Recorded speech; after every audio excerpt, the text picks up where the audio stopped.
Hello again and welcome back to another one, and today we have a couple of topics to cover as we got more on Eminem's new album The Death of Slim Shady that held on nicely in some international markets compared to the United States, and we'll expand on this later. Today we also have one that came out of left field after 50 Cent's ex that goes by Cuban Link was spotted leaving a venue with Travis Scott that included the caption, "Travis headed to the hotel with a new girl," and boy, Rick Ross wasted no time to pounce, seeing as he's been getting cooked for days by 50 Cent since his crew took that severe beatdown in Canada, and we'll expand on this in a bit as he also proposed, quote, a life-changing offer to 50 Cent. Today we also have more that shows Joe Budden pretty much reveal that Kendrick Lamar did to Drake what Eminem did to MGK with Kill Shot, and this was in reaction to Drake's latest collab with Gordo. And this new collaboration also sparked conversations about how the era of Drake's stimulus has come to an end, as the new song failed to have an impact on both YouTube and Spotify. And speaking on Drake, he also got a stern warning from Soulja Boy a few hours ago, following rumors that an unreleased Drake collab with Lil Yachty included a Soulja Boy diss, and we'll get to more on this in a bit. And starting with Eminem's latest album, clips have hit the web from major cities that look to be CGI promo for Eminem's Death of Slim Shady. Check out some snippets.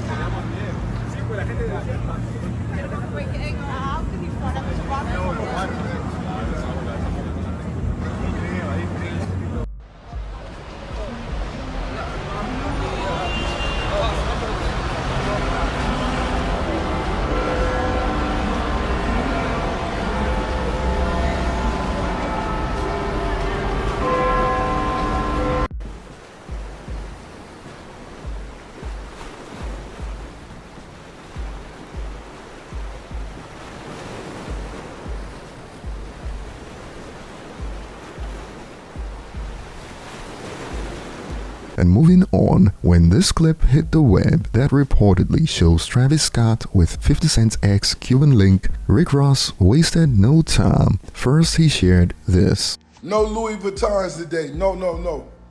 We wearing Travis Scotts all week. I'm going to club living them Travis Scotts.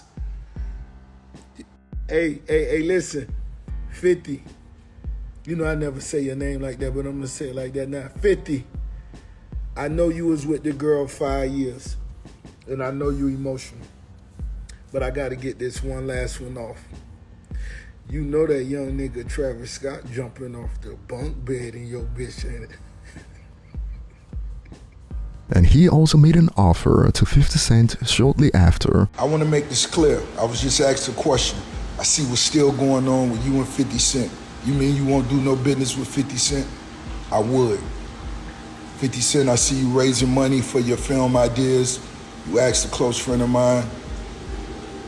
I saw the renderings, the drawings of what you believe your studio could be like in Shreveport. I'm gonna give you a once-in-a-lifetime opportunity to come sit down at the table and present your ideas. I won't make you any promises. Men of business don't discuss the past. It's new money, I'll consider it. You know where I'm at financially. I could change your life. Cheers. And he wasn't done, as he used the 50 situation to continue to do some promo. 50. Imagine it. Best chips in the world. Imagine me putting your face on one of these. 50. Rapstar energy drink. You remember? 50. We got business to do, 50. Working in Travis Scott's with the Cuban Link song. I put on 4 tonight.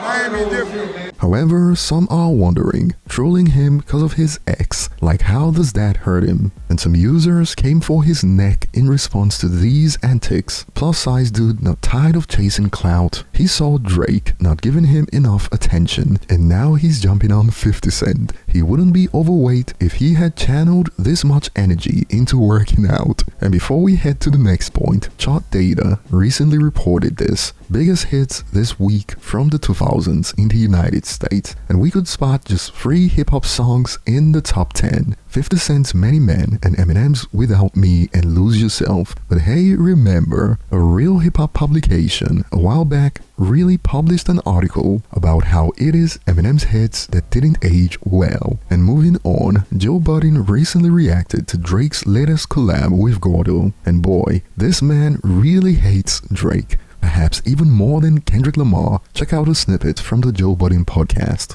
Oh my God. Right Drake should have kept that. God damn. Drake should have kept that one for himself. He slapped that nigga into another genre. That nigga Kendrick fucking God. Hey, I'm happy about it. Yeah. I like House Drake. Hey, I like Drake. Don't you try to rap. Don't you rap. Hey, I like Drake with Don't the you do melodies, no rapping now for the summer now. That's a backhand. Don't you do no rapping now. Backhanded You compliment. send them raps to Kai and let him preview it. What he told him? I like Drake with the melodies. Yeah, I don't like Drake when he act tough. So, I like Drake with the melody too. I do too. I do. I'm a fan. Everything is with an insult with y'all niggas. This is nice. Just like the record. It was I hot. love this. I like this the shit is record. hard. You said the nigga knocked him into a whole different genre. He did. I ain't heard this since honestly never mind. Double entendre now. Oh shit. Double entendre now. Slaps knee. The fuck. Yeah, I like House Drake. Shout out to Gordo, Carnage, whatever your name is now. Like him too. Shout out to Drake. Yeah. That was great. That was great. That was I fantastic. That was like that great. more than the Honestly Nevermind stuff too. Yeah, I know how I felt about that one. Yeah. This is much better produced. Yeah, well, because it's letting the beat do what it's supposed to do. Oh. So as you heard, he pretty much insinuated that Kendrick did to Drake what Eminem did to MGK, and some believe a diss track wouldn't suffice at this point when it comes to how Drake should handle Joe Budden moving forward. At this point, Drake not gonna diss Joe, he gonna get the Goonies to put hands and feet on Joe, laughing emojis. Drake should own a percentage of the Joe Budden podcast at this point, and some have jumped to some wild conclusions. The most amazing thing about Kendrick is how he managed to make all these media personalities into supreme cornballs and racists. And speaking on the latest Drake song, apart from Joe Budden clowning him, some hip-hop fans on the web were also quick to notice that it is yet another Drake collab post the Kendrick battle that has failed to take off commercially. On Spotify, for instance, it failed to make the global 200 and also the United States 200 chart, and on YouTube it pretty much tanked on release day. That sparked takes like, this is the official release to the Drake and Gordo song, this can't be right, like these views can't be real, right? People knew Drake was on the song, right?